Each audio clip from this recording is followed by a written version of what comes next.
Jika ada dua pilihan, Nah, Gus Jadin lebih mengutamakan mana? Kepentingan partai apa kepentingan rakyat? ya jelas rakyat lah.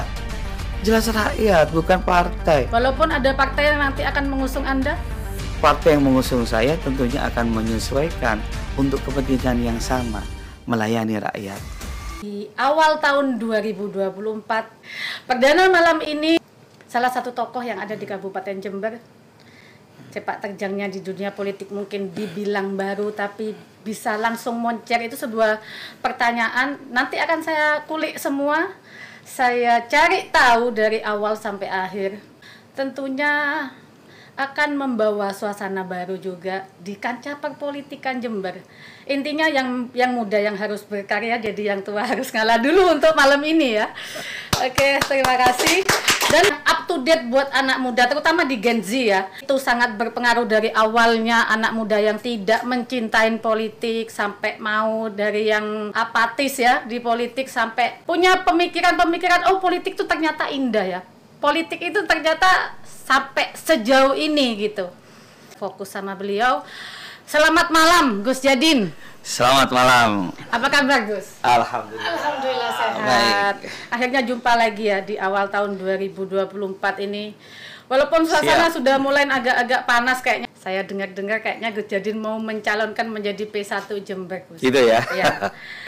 Niatnya apa sebetulnya? Kok bisa Gus Jadin yang awalnya menjadi seorang ulama, menjadi tokoh masyarakat, dan disegani tentunya di Kabupaten Jember, dan nama Anda juga nama keluarga besar Anda itu sangat diperhitungkan di Kabupaten Jember. Alhamdulillah. Dan mensukseskan salah satu bupati yang ada di Kabupaten Jember. Ya, betul, Walaupun betul, hasilnya betul. tidak sesuai dengan rencana ya Gus, tidak sesuai ekspektasi Anda. Ya, tentunya. Win tahu kan. Iya, ada rasa kecewa di sana.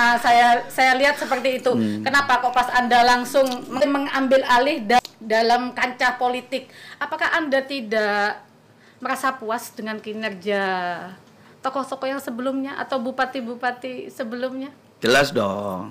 Jelas. Ketidakpuasan itu pasti ada lah. Karena harapan kami terjun di politik ini kan untuk sebuah perubahan. Dan kami belum bisa melihat perubahan itu untuk Jember. Jadi ya mau nggak mau, udah kita terjun aja langsung sekalian gitu kan. Gitu ya, Gus. Ikut bertarung sekalian gitu. Jadi Untuk Jember lebih baik. Untuk Oke. Jember, apakah ada kepentingan di situ Gus, di dalam Gus Jadin untuk terjun ke dunia politik? Kepentingan apa sebetulnya yang Anda pikirkan atau yang tersembunyi di dalam pikiran Anda? Kalau keinginan saya cuma satu, saya ingin meletakkan sebuah perubahan ya yang fundamental di dalam perpolitikan Jember ini ya, khusus untuk arah bangsa sebenarnya ya. Dimana kita melihat hari ini kurang mendominasikan peranan Allah di dalam semua lini kehidupannya. Sehingga saya ingin memberikan satu perubahan itu untuk meletakkan dasar itu bagaimana kita berkesadaran spiritual terhadap seluruh aktivitas kita, sehingga saya berharap semua yang bekerja, semua yang mengambil keputusan itu arahnya baik dan untuk kebaikan bagi sebanyak-banyak masyarakat, rakyat dan umat manusia. Sedikit saya memberikan tambahan sama Gus Jadin. Di Indonesia ini kan bukan cuma satu agama Islam, minimal toleransi harus ada. Iya, betul. Tindakan apa untuk mengantisipasi atau mengambil langkah menyatukan dari satu agama ke agama yang lain agar tidak terjadi pecah belah di dalamnya? Sebenarnya di negara kita itu budaya saling toleran, saling merasa satu keluarga itu sudah terbentuk lama. Itulah keunikan Indonesia. Di negara manapun di dunia ini yang ada satu bagian terpecah. Tapi di negara kita banyak suku, banyak pulau, banyak agama, ras, itu justru menjadi satu. Inilah keunikan Indonesia. Dan itu hanya satu-satunya negara kita, Republik Indonesia. Luar biasa itu di negara kami ini punya tata nilai yang luhur. Meskipun kita berbeda agama, meskipun kita berbeda ras, suku, bahasa, budaya, tapi kita tetap menjadi satu. Salah politik dinasti, tanggapan Anda apa? Politik dinasti. Wah, ini Kan ada istilah sekarang politik ini, dinasti gitu ya. ya. Lagi marak tentunya Gus. Untuk mempertahankan sebuah kekuasaan, bahkan mereka nggak segan-segan nggak cuma menabrak undang-undang, membenarkan undang-undang pun dilakukan. Yang penting intinya dia menang. Itu kan sudah dibilang politik dinasti, dan ini sudah ada di Indonesia. Dan tentunya mungkin di Kabupaten Jember ya. Oh gitu ya, Lia. Bukan cuma di Kabupaten Jember, di Indonesia. Saya ambil menyeluruh saja di Indonesia. Oke. Tanggapan Anda bagaimana tentang Kalau politik menurut dinasti saya ini? politik dinasti sepanjang itu tidak Dibenarkan apa enggak, Gus? sepanjang tidak melanggar aturan, Kalau tidak menabrak melanggar undang-undang, konstitusi, ya jelas salah lah. Kita sudah punya rule, kita sudah punya aturan, dan kita harus menghormati karena rule of the law gitu. Jadi hukum harus tegak di atas segalanya kan. Tapi kenyataannya sekarang ini Itu masalahnya. Dan berarti itu kan tergantung bagaimana seorang pemimpin itu berikan arah kepada sebuah bangsa ini mau kemana. Bagaimana membenahi ini semua. Lewat apapun peran kita. Mungkin kami yang dulu hanya berfokus di pendidikan, sekarang mulai mencoba terjun di dunia politik, sebenarnya motivasinya lebih ke arah sana. Sesuai dengan pemikiran kami, sesuai dengan pemahaman kami, bahwasanya negara ini tidak boleh dibuat main-main. Pemerintahan ini tidak boleh dibuat main-main. Karena untuk menjadikan sebuah negara ini berdiri, itu benar-benar perjuangan yang sangat luar biasa. Tetesan darah, pengorbanan para pejuang, founding father kita, sudah banyak korban. Harusnya orang-orang yang sekarang tinggal menikmati tidak boleh melupakan sejarah. Mereka harus melanjutkan sejarah, lebih baik lagi dalam mengisi kemerdekaan ini, sehingga Indonesia ini benar-benar harus merdeka dan berdaulat. tapi kan kenyataannya tidak sesuai dengan yang Anda pikirkan. Dan Ya, itu terjadi. Ya ini, itulah dalam dunia politik. Kayaknya ada pembiaran, Gus. Ya ini yang mungkin terjadi ya, dan saya setuju itu sebenarnya. Makanya saya juga ingin, ya kita hanya menyampaikan aspirasi untuk hari ini, karena kita belum punya otoritas. Untuk itu kita harus terjun. Tapi minimal kita punya sumber daya manusia yang bisa dikerahkan untuk itu semua. Ya bisa, tapi bagaimana jika Apa terbatas karena kemampuan kita seorang individu seperti itu untuk menyuarakan suara rakyat? ya kita nggak boleh takut lah, kita suarakan aja ketidaksetujuan kita melihat sesuatu yang menurut kita tidak benar gitu kan. Mereka sudah punya sudut pandangnya sendiri, mereka punya pemikirannya sendiri, sehingga mereka juga melakukan hal itu benar. Tapi bagi kita yang berada dalam posisi melihat itu salah, ya kita harus menyuarakan sebagai rakyat. Justru dan kita sekarang punya hak. ini kita banyak melihat kesalahan dan banyak pemimpin atau wakil-wakil pemimpin kita yang duduk ada di DPR itu menutup mata, menutup telinga, seolah-olah ada pembiaran di dalamnya. Langkah apa yang akan Anda lakukan? Bukan saya bilang bukan seandainya. Kalau Anda menjadi bupati di Kabupaten Jember, untuk minimalisir masalah itu yang terjadi di masyarakat. Ya kalau saya misalkan nih ya. Bukan misalkan, harus. Gak Harus ada ya? gak ada misalkan. Jika saya jadi bupati nih. Ya, harus itu. Saya akan membenahi itu semua. Saya akan kembalikan semua tatanan itu sesuai dengan aturan dan hukum yang berlaku. Dengan cara? Ya kan saya punya otoritas. Saya kan punya otoritas. Apa mengubah itu semua? Ya saya kan punya otoritas, semuanya yang salah akan saya kembalikan. Dan saya akan kembalikan kepada regulasi yang benar itu. Dan saya tidak ingin salah dalam hal ini. Karena peran baru ini, saya tidak menginginkan apapun kecuali sebuah perubahan yang benar. Benar menurut agama, benar menurut aturan hukum yang berlaku di negara kita. Jadi saya bisa mengambil kesimpulan, kalau manusia yang punya pikiran baik atau positif, insya Allah politiknya juga akan baik. Tepuk tangan buat Gus Yadi.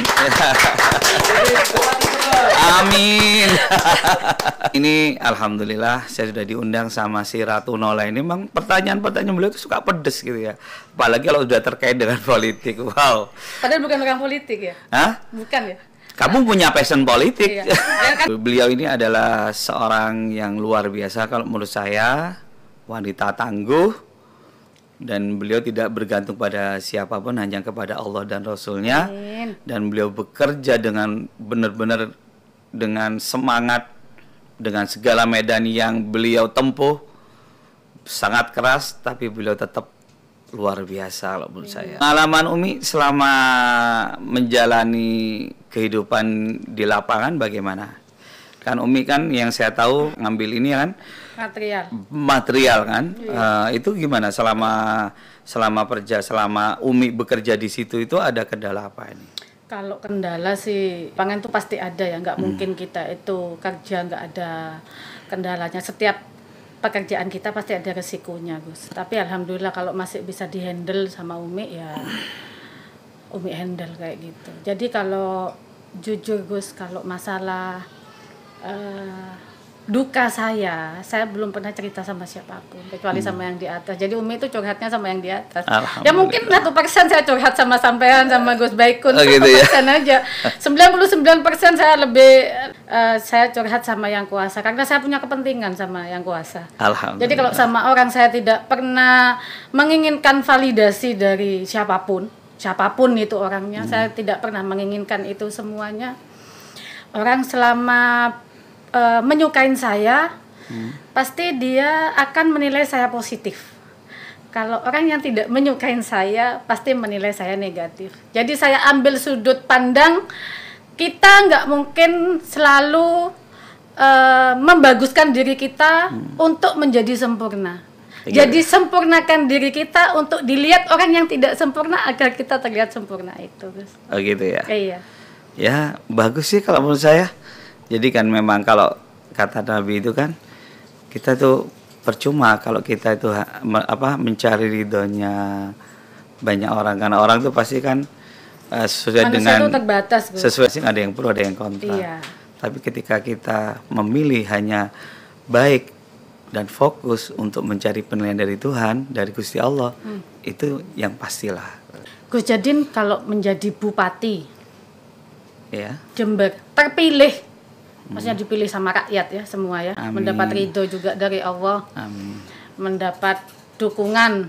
Kalau sudah prinsipnya Umi itu gini Gus, kalau sudah hamba langit meridhoi, insya Allah hamba bumi merestui gitu. Sumber daya manusia apa yang paling Gus Jadin utamakan? Ya tentunya dia yang mengenal Tuhannya. Satu. Karena orang-orang yang mengenal Tuhannya, maka potensi terbaiknya itu pasti akan muncul. Meskipun dia sekarang tidak nampak, dia bodoh, dia terlihat orang yang nggak bisa apa-apa. Tapi ketika dia itu benar-benar konsekuen dan selalu menjaga dirinya berhubungan baik dengan Tuhannya, ketika dia diberi tugas oleh Allah, karena kita kan sejatinya wayang, hanya menjalankan peran dari Allah, skenario Allah. Begitu dia ditugaskan oleh Allah, dia pasti langsung bisa. Saya yakin itu 100%. Ini yang menjadi persoalan utama kita. Karena masing-masing kita saat ini sudah banyak yang lupa. Kita sudah larut dengan logika kita, dengan rasa kita, hawa nafsu kita, dengan hubud dunia kita. Kepentingan macam-macam, sehingga kita tidak menjadi manusia yang benar-benar sesuai dengan yang diciptakan oleh Allah. Allah kan punya tujuan menciptakan manusia hanya untuk ibadah, dan kita ini lupa saat ini. Saya sebenarnya ingin mengembalikan pada posisi ini dulu. Siapapun itu, ya, tentunya orang yang pertama yang jujur. Saya butuh orang jujur dalam hal ini. Dia nggak harus pandai, nggak harus macam. Dalam arti Gus Jadin memang harus punya leadership yang kuat. Iya benar. Iya kan? Jadi orang yang jujur dan dia punya tanggung jawab manusiawi, dan tentunya dia punya kompetensi ya, integritas, dia kan jujur. Kompetensi artinya dia punya skill di bidangnya, dan dia kompeten, artinya dia itu orang yang amanah. Ya itu aja.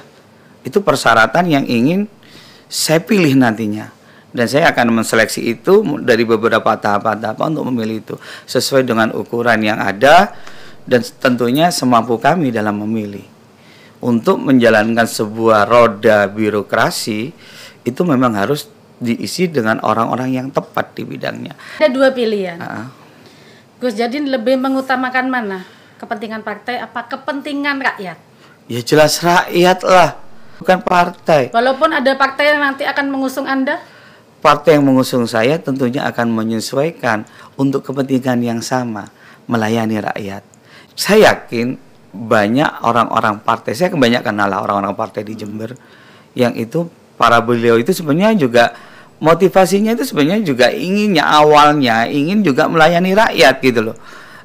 Dalam sebuah ketika mereka sudah menjadi wakil atau sudah berjalan dalam tatanan pemerintahan ini, ya mungkin ada sebuah sistem yang tidak apa ya istilahnya tidak tertulis atau semacam kayak budaya gitu yang hanya membuat ini tergeser. Yang semula ingin melayani rakyat, semula ingin ini mungkin agak sedikit tergeser. Dan sebenarnya saya di sini ini berkepentingan untuk mengembalikan budaya ini. Ayo. Tapi tidak semua orang seperti itu, Gus. Ya kita coba. Karena kita nggak boleh pesimis dong dengan kebaikan. Banyak yang pertama awalnya oke, demi kepentingan rakyat. Kita ngomong secara fair aja ya, Gus ya. Lebih termasuk open minded lah. Kita bicaranya lebih terbuka, lebih aware tentunya, Gus ya. Banyak orang yang awalnya demi kepentingan rakyat, demi janji manis, janji itu, bahkan baliho sangat besar ada di jalan-jalan. Bu, kita lihat aja sendiri seperti itu, baliho itu sangat besar tapi otaknya kecil. Itu dinamika di masyarakat yang saya temuin seperti itu, Gus. Dan mohon maaf kalau saya terlalu terbuka berbicara seperti ini. Udah banyak pengalaman ya. Iya. Menerima masukan dari orang-orang terpilih juga ada di Kabupaten Jember. Banyak yang dibilang, oh ya saya demi kepentingan rakyat, saya akan membela rakyat, bla bla bla. Kalau sudah jadi, semuanya itu dikembalikan ke partai. Kalau sudah partai nelpon, kamu jangan gini, oh ya siap. Jadi kan dia tuh bekerja untuk partai, bukan bekerja untuk rakyat. Gimana rakyat? Maksudnya Umi gini, gimana Gus Jadin bisa mengembalikan kepercayaan rakyat yang sudah diobrak-abrik sama kepemimpinan sebelum-sebelumnya. Ya jadi gini, semua itu kan sudah ada aturan yang jelas. Ya kita harus mengembalikan semua pada aturan. Yang melanggar itulah yang menyengsarakan. Kalau udah korupsi kan pasti menganggar kan, pasti ada anggaran. Misalkan ada anggaran yang udah ditetapkan untuk rakyat dicetot gitu kan, itu kan sudah melanggar, itu merugikan. Itu harus tidak boleh kita lakukan. Itu yang namanya dolim gitu kan. Kedoliman kalau kita lakukan pasti akan berdampak merusak. Dan itu harus kita hindari yang pertama. Tapi banyak orang korupsi yang nggak ketahuan, Gus. Sebenarnya ketahuan lah, tapi banyak yang tutup mata. Banyak yang tutup mata apa karena sudah dikasih uang ya? Kurang tahu. Mungkin mereka juga menikmati. Apa mungkin sudah dibungkam mulutnya? Oleh karena itu kita harus mengambil peran di dalamnya. Minimal untuk diri kita sendiri. Sesuatu yang baik itu yang dibangun itu dengan sendirinya akan membawa energi. Allah memberikan taubat pada seseorang atau tidak itu bukan wilayah manusia. Itu hak murni prerogatif Allah. Kita hanya berusaha aja membaikkan diri kita aja. Kita harus mulai dari yang kecil-kecil dulu. Kita nggak usah fokus kepada orang lain tapi lebih kepada diri kita sendiri. Walaupun tidak mudah untuk melaksanakan, Gus. Tidak mudah, itu bara yang sangat sulit karena yang kita hadapi tentunya bukan orang lain lah, diri kita sendiri kan. Nah itu yang mungkin yang ingin kita coba sambil lalu mungkin kita memotivasi. Tapi kalau politik kan mekanismenya nggak semudah itu, Gus. Ya kita kan nggak boleh menyerah. Politik ini kita kan main taktik, Gus. Ya memang politik adalah seni berkepentingan. Sekarang kita makanya ketika kita punya otoritas, punya daya bargain yang bagus kan. Ketika seorang bupati yang notabene itu adalah seorang anggaplah ini raja kecil di daerah itu kan, dia itu kan pasti punya sesuatu yang membuat orang lain itu segan kepada dia karena dia punya daya tawar yang tinggi kan gitu kan. Kayak misalkan DPR nih, pasti dia atau orang-orang politik bertemu dengan seorang bupati, dia sudah mendudukan posisinya, sudah tidak minimal sungkan lah, minimal menghargai. Lah, disitulah peran dari seorang pemimpin yang baik, saatnya mereka menunjukkan hal yang baik. Dengan begitu nanti orang yang berkepentingan dengan bupati, dia pasti akan menyesuaikan lah apa yang diinginkan seorang kepala daerah itu, bupati itu. Misalkan nih, kalau pemimpinnya suka karaoke, suka mabuk-mabukan, suka main perempuan misalkan ya. Menyimpang. Otomatis yang datang orang-orang yang punya kepentingan itu pasti akan menyediakan apa yang dia suka gitu loh. Tapi kalau orangnya itu sukanya beda, ya pasti itulah seni berkepentingan. Ini bagian dari cara kita menawarkan sesuatu yang baik. Kebaikan itu akan melahirkan sebuah ketenangan. Sebetulnya gini Gus, Umi mau tanya ya. Ini mungkin bisa jadi bertolak belakang daripada pemikiran saya. Gimana? Bupati itu sebetulnya pengen dilayani atau melayani sih Gus? Kalau Kalau saya di budaya keluarga kami ini sudah dididik dari kecil untuk menjadi pelayan. Jadi bapak saya itu sudah mulai kami kecil tuh sudah beliau bilang kita ini adalah pelayan. Itu dari kecil doktrin beliau. Perlu digaris besarin berarti dia, pelayan. Pelayan. Pada Jadi saat itu tidak untuk dilayani, tapi melayani. Perlu dicatat ya itu semua ya buat pemimpin-pemimpin yang ada di Indonesia tentunya. Jadi mulai dari yang kecil, mulai dari RT, RW, kepala desa, bupati, pelayan masyarakat ya, bukan minta dilayanin sama masyarakat. Yakinkan masyarakat dari yang awalnya golput, yang nggak mau milih, ya kan, yang apatis lah istilahnya seperti itu. Caranya Anda meyakinkan masyarakat atau konstituen Anda, tentunya khususnya nih konstituen Anda, itu dengan cara apa? Mungkin apa seperti kayak politik-politik lain, bagi-bagi sembako, bagi-bagi bansos. Terus ada lagi yang Umi dengar selentingan menggunakan kendaraan politiknya itu dengan APBD. APBD berarti incumbent nih. Iya, yang ada di kabupaten atau di provinsi, bahkan ada di pusat. Tanggapan Gus Jadin seperti apa? Kalau kami ya kami nggak punya uang, jadi kami nggak perlu pakai money politik.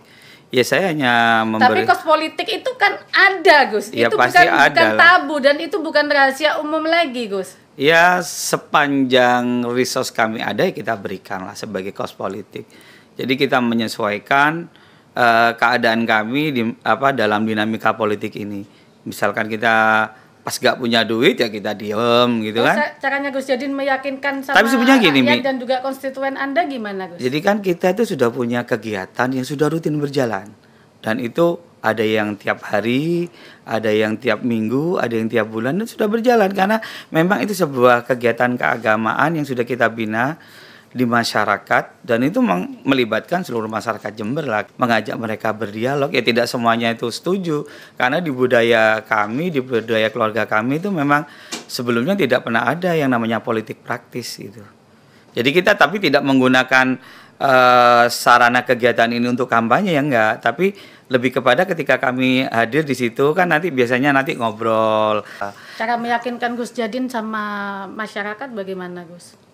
Hanya cuma dengan ngobrol, ketemu, iya paling tidak kita gitu. Memberikan gambaran, misalkan nih kalau kita mau yang akan kita lakukan seperti ini gitu. Janji apa Gus Jadin sama masyarakat yang akan diwujudkan nantinya? Saya nggak berjanji apapun, tapi saya hanya ngomong sama mereka bahwa saya punya tekad yang kuat untuk mewujudkan apa yang menjadi sebuah itu berarti kebaikan. Ada visi misi dong? Ada. Bisa dijelaskan saya lebih kepada gini, nantilah visi misinya nanti kita kalau udah next time gitu. Waduh. Ya kalau kita sudah resmi nyalon kan ya. Berarti untuk sekarang ini masih biarlah menjadi rahasia dulu. Iya, ini kan kita masih perkenalan nih. Maksudnya Umi itu kenapa Umi tanyakan sedini mungkin biar bisa menjadi tolak ukur bagi warga Jember tentunya. Ini loh pemimpin muda baru, visi misinya sudah jelas, tapi bukan janji palsu kan Gus, seperti yang sebelum-sebelumnya kan? Insya Allah. Jadi tidak ada kepalsuan. Karena Abad Dudainun janji itu adalah utang. Makanya saya nggak mau janji. Saya hanya punya tekad tapi yang akan saya wujudkan. Tapi visi misi itu penting, Gus. Ya jelas lah. Visi misi itu harus. Dan harus dilaksanakan, bukan cuma diucapkan. Kalau cuma diucapkan kan gampang. Kayak kemarin-kemarin visi misinya jelas banget. Tapi kenyataannya jadi kalau visinya, visi saya itu kan, visi itu kan sesuatu yang ke depan. Visioner. Ya. Jadi kan saya ingin mengajak semua pihak, semua elemen masyarakat, khususnya masyarakat Jember, untuk berkesadaran spiritual. Itu yang pertama, agar tercipta sebuah kondisi keadaan masyarakat yang adil, makmur, sejahtera. Juga kondusif. Ya, kondusif, aman lah. Iya. Pokok itu sudah, itu yang jadi visi saya. Dan misinya, misi, program itu sudah ada semua. Sudah saya pikirkan. Ya, tapi saya dalam hal ini lebih mengutamakan menyerap aspirasi masyarakat. Apa sih kebutuhan mereka? Berarti nggak boleh dong Umi tanya 1000 hari tugas Anda pertama kali apa saja yang akan pasti Anda akan lakukan? Ada target itu. Pasti ada ya. Saya nanti akan mentargetkan sebuah program itu harus ada ukurannya. Iya. Jadi nggak ngambang gitu. dalam 3 bulan harus bagaimana targetnya, 6 bulan apa, 1 tahun apa, itu nanti akan saya godok. Kalau saya menjadi seorang bupati. Bukan kalau harus. Amin. Jadi kalau itu masih ngambang itu, berarti Anda tidak yakin dengan kompetensi yang Anda miliki tentunya. Kalau Jadi saya nggak seorang yakin, saya pemimpin tidak akan harus- maju. Nah, jadi nggak usah bilang Gus Jadin kalau harus gitu. Insya Allah. Amin, ya Allah, amin. Kalau menurut Umi, harapan sebagai warga Jember itu apa sih? Harapan Umi ya, sebagai seorang pemimpin di Kabupaten Jember, satu, mendengarkan dan juga mengeksekusi apa yang menjadi problema atau dinamika yang ada di Kabupaten Jember, sekecil apapun. Walaupun seorang bupati tidak bisa turun tangan atau terjun langsung, minimal dia bisa meminjam tangan dari kepala desa yang sudah dimandatkan atau diamanahkan untuk mengcover sebuah lingkungan. Karena banyak sekali kejadian yang bukan cuma masalah stunting, gizi buruk, ataupun keadilan. Banyak sekali fenomena-fenomena yang ada di masyarakat itu yang notabene-nya bupati tidak tahu. Dan apa mungkin tidak tahu, apa mungkin sengaja pura-pura tidak tahu, atau memang menutup mata. Karena apa? Kepentingan dia kan sudah selesai. Nah, dia nanti terjun lagi ke masyarakat di saat dia butuh. Ibaratnya rakyat ini cuma dibutuhkan di saat dia butuh. Di saat Itu. pemilihan ya. Bisa 5 tahun sekali baru dia terjun ke masyarakat, cari dukungan sama masyarakat. Setelah itu kayaknya masyarakat diabaikan, dibuang, bahkan tidak diurus.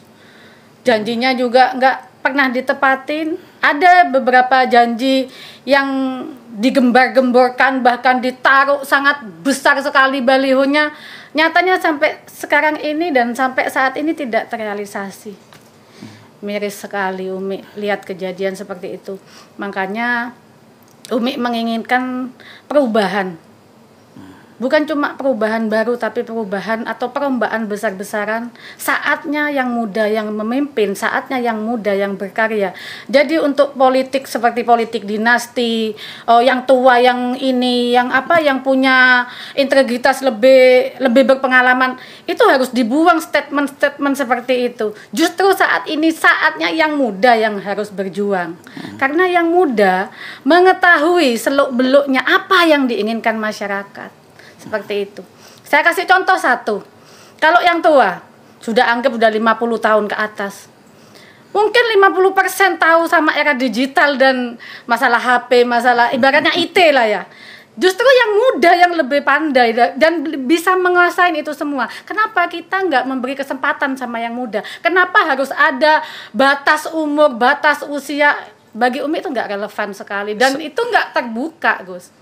Mungkin gini, kenapa itu semua diatur? Karena memang usia itu menghantarkan pada sisi kebijaksanaan. Gus, tapi usia tidak mencerminkan seseorang bisa dewasa. Ya tergantung itu memang. perlu memang dicatat betul. itu ya. Nah, itu memang semuanya tergantung dari proses bagaimana dia dididik dari kecil, dia tumbuh kembang seperti apa, alat berpikirnya, caranya dia diajak ngobrol seperti apa, itu yang mempengaruhi.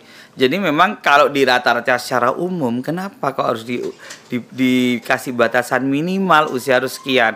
Karena di titik itu orang sudah mulai bijaksana, sudah mulai mengerti, cara berpikirnya sudah menyeluruh, tidak satu arah, sudah tidak, ibarat kata itu hawa nafsunya sudah tidak meledak-ledak lagi, tidak seperti anak muda. Itu mungkin yang salah satu cara untuk menekan dampak buruk. Tapi bukan berarti mereka yang sudah tua itu pada kondisi seperti itu tergantung sebagaimana dia menjalani kehidupannya, percepatan dia seperti apa terhadap laku-lakunya. Kalau kata bapak saya, usia 40 ini usia yang matang gitu kan. Ketika seseorang itu memasuki usia 40, kecenderungannya dia itu jelek, nanti biasanya hasilnya jelek gitu. Kalau di usia 40 di kecenderungannya baik, hasil akhirnya bisa diharapkan baik. Kenapa minimal yang muda-muda nggak pernah dikasih kesempatan untuk terjun ke dunia politik? Dan Umi bisa ngambil kesimpulan, kenapa anak muda-muda itu nggak tertarik ke dunia politik? Kenapa? Kenapa? Ada bondaris apa sebetulnya? Kenapa harus yang tua yang maju? Kenapa kok kita sebagai yang generasi sebelum mereka kenapa nggak mendorong gitu? Ayo lo maju, politik itu asik. Ya mungkin saatnya sekarang gitu. Ya, mungkin. Umi yang harus mendorong Amin, itu. amin, Para amin. milenial itu bisa maju, terjun juga ke politik. Jangan takut. Iya. Minimal sebagai pembelajaran. Tapi banyak kok sekarang anak-anak muda yang udah mulai terjun ke politik. Ya lo ya, tukang parkir maju ada jadi DPR. Serius itu saya lihat posternya di dekat Pasar Tanjung kalau nggak salah itu. Gitu ya? Tukang parkir loh itu. Terus ada juga guru ngaji. Ya, artinya dari skill politik dia punya tekad, mungkin dia jujur. Mungkin masyarakat juga udah capek mungkin ya lihat politisi-politisi kita gitu-gitu aja kan. Makanya ini banyak di tahun ini nih Wajah-wajah baru. Wajah-wajah baru dengan profesi baru yang kayaknya nggak masuk akal. Sendiri apa atas dorongan orang lain, Gus? Saya kurang tahu ya, tentunya mungkin dia dimotivasi oleh orang lain gitu kan. Ngomong masalah partai ini Gus Jadin. Gus Jadin sempat berbicara soal partai. Nanti ini yang ingin Gus Jadin mewujudkan mimpi Gus Jadin lah. Sebenarnya Gus Jadin ini pakai bendera partai apa independen? Kalau saya lebih baik pakai partai. Pakai bendera partai. Iya, pakai kendaraan partai. Apa karena sih bedanya independen sama pakai bendera partai? Keistimewaannya, keunggulannya, kekurangannya, kelebihannya apa itu, Gus? kalau partai itu kan mereka sudah terbentuk. Mereka sudah ada organisasinya dan ini sudah bagian yang sudah berkiprah lama. Artinya dengan situasi kondisi tentang perpolitikan di negara kita, ini sebenarnya sudah pengalaman, sudah terorganisir lah. Artinya sudah rapi, jaringannya juga sudah bagus dan saya yakin keterwakilan dari masyarakat masih luar biasa kepada partai politik gitu. Ketimbang independen ya. Ya independen daripada independen gitu. Bagi saya tetap meskipun saya nanti lewat kendaraan partai, ya tapi kan partainya mau apa enggak kan gitu kan. Ya saya tetap berupaya dengan kondisi inilah saya gitu loh. Saya seperti ini, saya punya visi ini, saya punya misi ini. Kalau panjenengan mau memberikan rekomnya, ya monggo gitu kan. Tapi kalau seandainya saya misalkan nih, Gus, nanti kalau saya mau ngasih rekom partai ke jenengan, tapi jenengan harus begini diatur, yang itu tidak sesuai dengan saya juga tidak mau. Yang tidak sesuai dengan apa yang menjadi visi misi saya. Berarti partai termasuk ada kepentingan di dalamnya itu pasti ya. Real apa abu-abu apa bagaimana, Gus? Tapi yang saya lihat selama ini kan kami juga sudah pernah pengalaman berkomunikasi dengan partai pada pilkada sebelumnya. Sebenarnya partai nggak macam-macam sih permintaannya. Satu macam. Mereka hanya meminta bahwa yang penting seorang calon itu punya elektabilitas yang bagus, diterima oleh masyarakat, dan berkemungkinan punya peluang dia menang gitu. Tidak macam-macam tapi satu macam dan harus dipenuhin itu. Ya. Ya kalau saya kan belum duduk ya di situ kan. Ya nggak tahu di pembicaraan beliau, tapi yang saya tahu itu hanya komunikasi. Tahu seperti itu, Gus. Ya. Partai tidak pernah meminta macam-macam. Dia cuma minta satu macam. Apa itu satu macamnya itu? Biarlah menjadi rahasia saya saja itu. Oh gitu ya.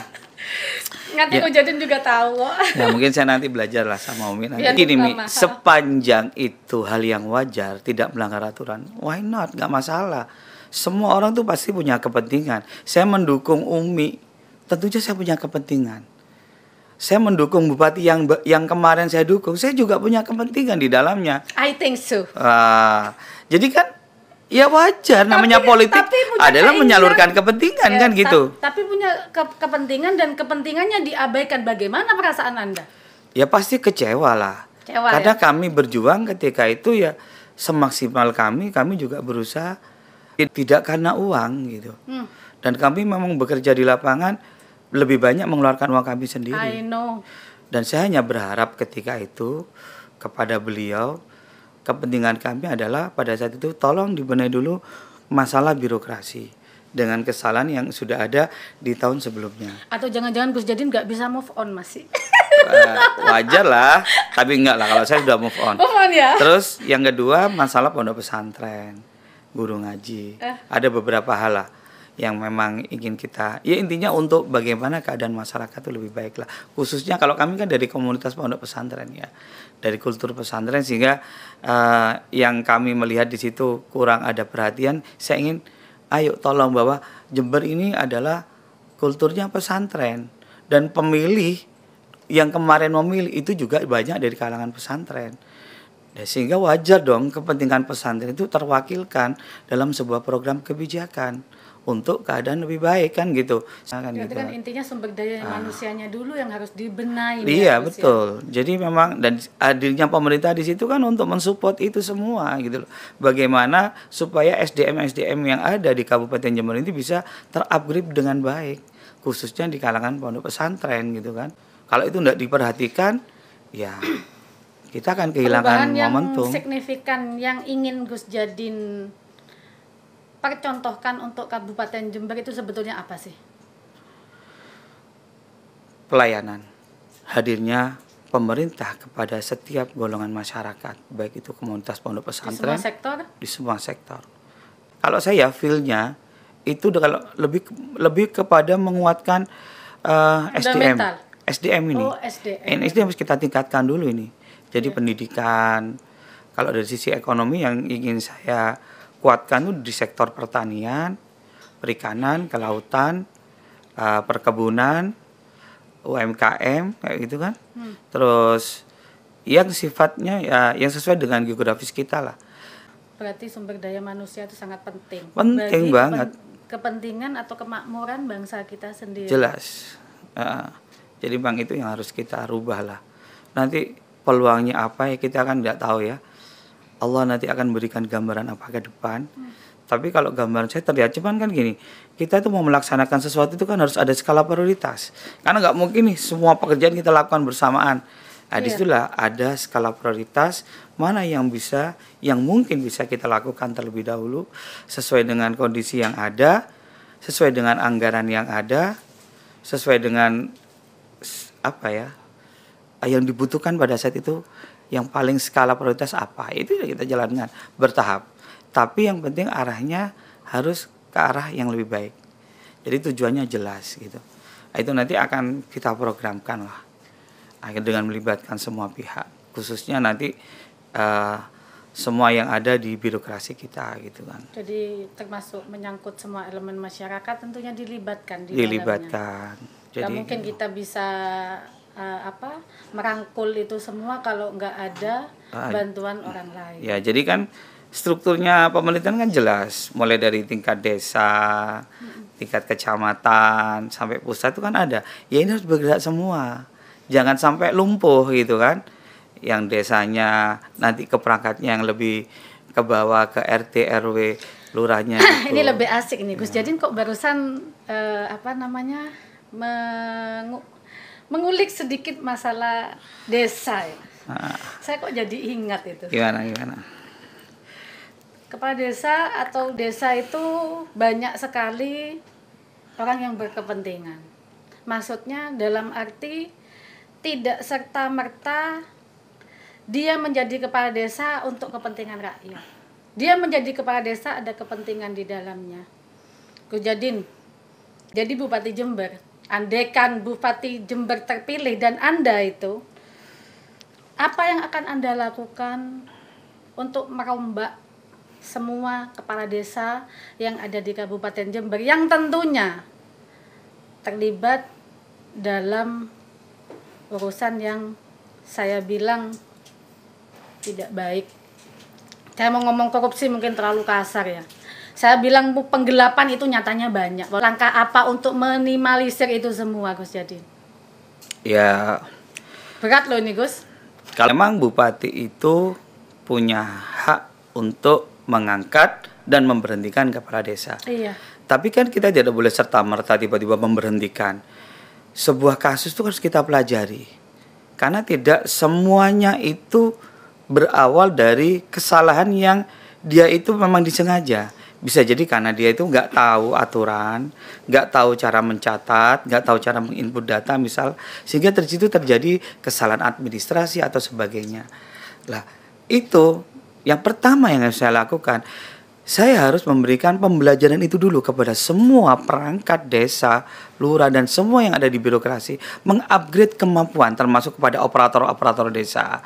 Nah ini mungkin ada beberapa budaya ya di desa. Biasanya kalau ini harusnya, ini ada pembaruan dari sisi itu. Nah, tadi itu katanya Umi, biarkan kesempatan yang muda-muda ini, banyak kok pemuda-pemuda desa yang sudah pintar-pintar, yang mereka sudah kuliah dan mereka sudah tahu, sudah sangat upgrade sekali kemampuannya, ini dilibatkan. Saya ambil contoh dana desa, Gus. Ya. Dana desa itu kan sangat rawan sekali korupsi, Gus. Tanggapan Anda atau cara Gus Jadin melihat dari sudut pandang yang positif, minimalisir harus ada monitoring. itu seperti apa? Harus ada monitoring berkala. Kalau perlu kita melibatkan auditor. Jadi mungkin periodik setiap 1 bulan, setiap 3 bulan terus ada laporan. Diaudit? Diaudit harus. Semua lembaga harus diaudit. Tapi apakah sampai sekarang ini masih diaudit itu? Kayaknya Saya ada kurang tahu pembiaran ya. di situ. Saya kurang tahu. Makanya nanti di era saya, kita berbicara di era saya aja kan ya. Daripada kita Yang nanti akan saya tanyakan justru nanti akan di era sampean itu seperti apa gitu. Jadi masyarakat bisa mengambil gambar, oh berarti keinginannya Gus Jadin ini calon pemimpin kita yang muda yang mau berkarya itu seperti ini. Jadi pemikirannya Gus Jadin itu visioner sekali. Yang diinginkan rakyat kan sebetulnya keterbukaan. Ya, jadi semuanya itu harus terbuka. Yang pertama, jadi sebuah lembaga pemerintahan, dia itu harus, yang pertama dia harus partisipatif kepada masyarakat. Jadi harus melibatkan masyarakat dalam pemerintahannya. Tidak sendiri, tidak tiba-tiba kepala desa menentukan, wah aku tak bangun ini. Tidak, harus melibatkan. Kita dorong lah. Kamu libatkan dulu, rembuk dulu dengan warga kamu, ada berserembang di situ. Tapi tidak sedikit lah kepala itu desa nanti yang egois. Iya, kan kita kan sebagai atasannya. Kita bisa memberhentikan dia kalau dia melakukan kesalahan atas permintaan warga, kan bisa. Ya harusnya intinya harus ditertibkan. Tapi langkah itu langkah terakhir. Kalau memang si kepala desa ini misalkan udah kesalahan, di sini perangkatnya udah jelas, ada APH, di sini ada polisi, ada kejaksaan, di kami itu ada inspektorat. Jadi itu harus terlibat untuk monitoring.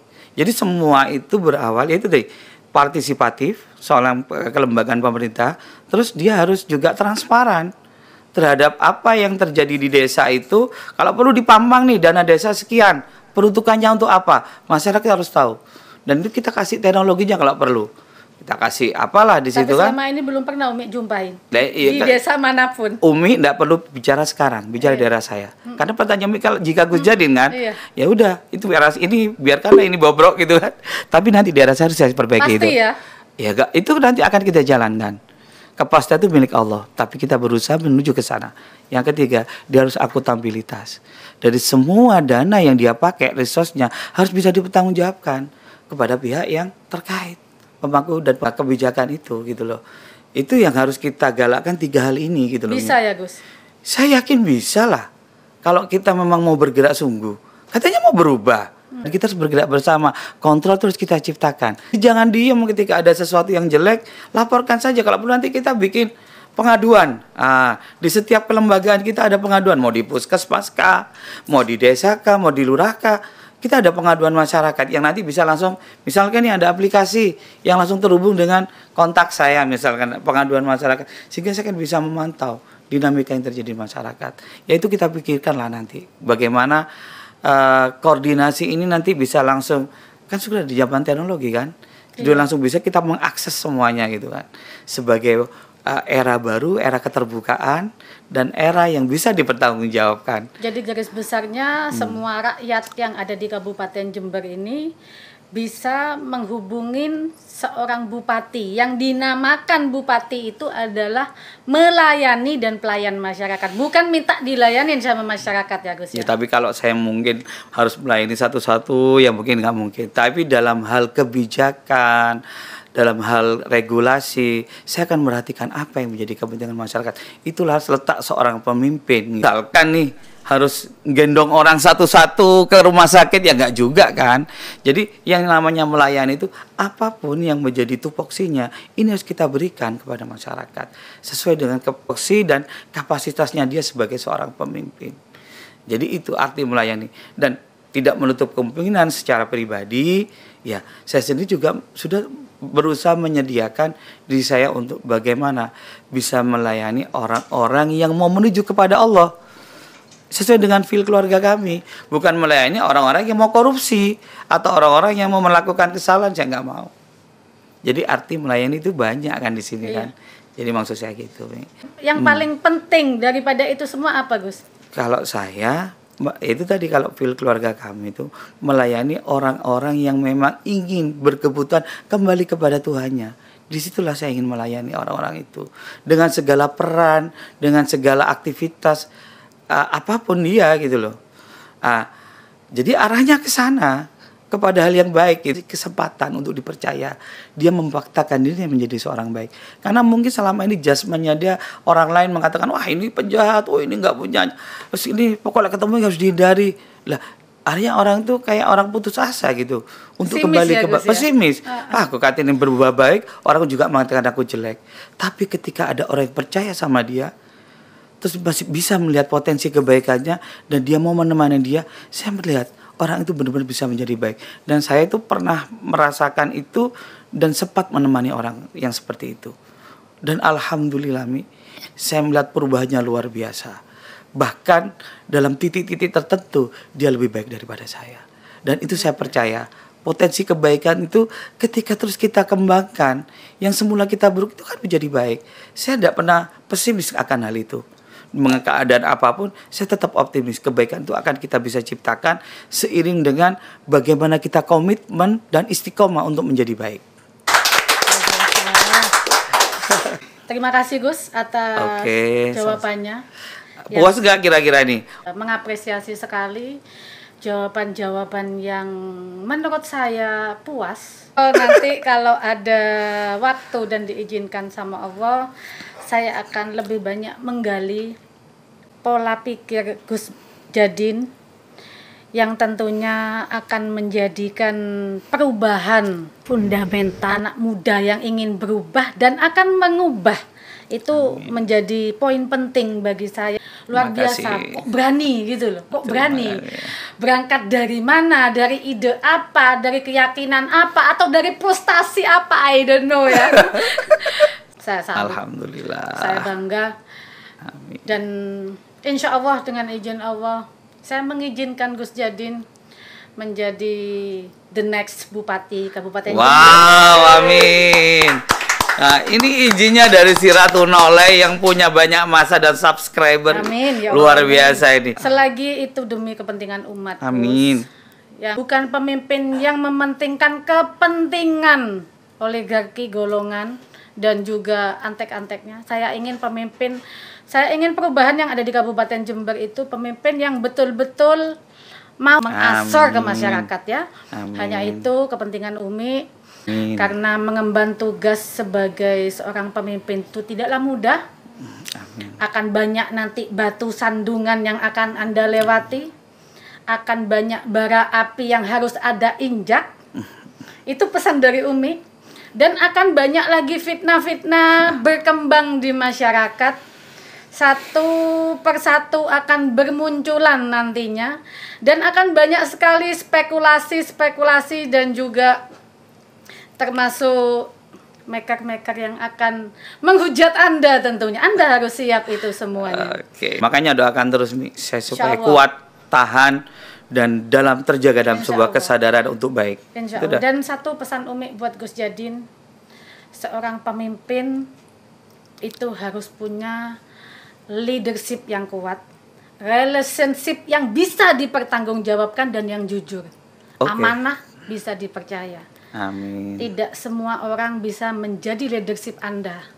Tapi satu orang bisa menjadi leadership Anda kalau dia memang betul-betul jujur bekerja untuk rakyat karena Allah, bukan karena uang atau kos politik. Tidak ABS ya? Nggak. Itu aja pesan Umi. Oke, gitu aja. Bincang-bincang malam Umi buat kalian semuanya, subscriber saya di dalam dan di luar negeri.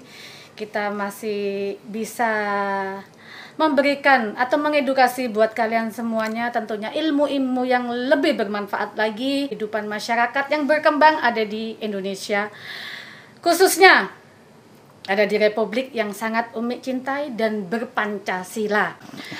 Liputan dari Umi, si pilot kan tercantik, sang maestronya Jember yang punya salam 3 jari nolai. Jangan lupa bahagia. Sampai jumpa di channel selanjutnya. Hidup indah bila mencari berkah. Ilaliko, ma'assalama. Bye-bye. I love you.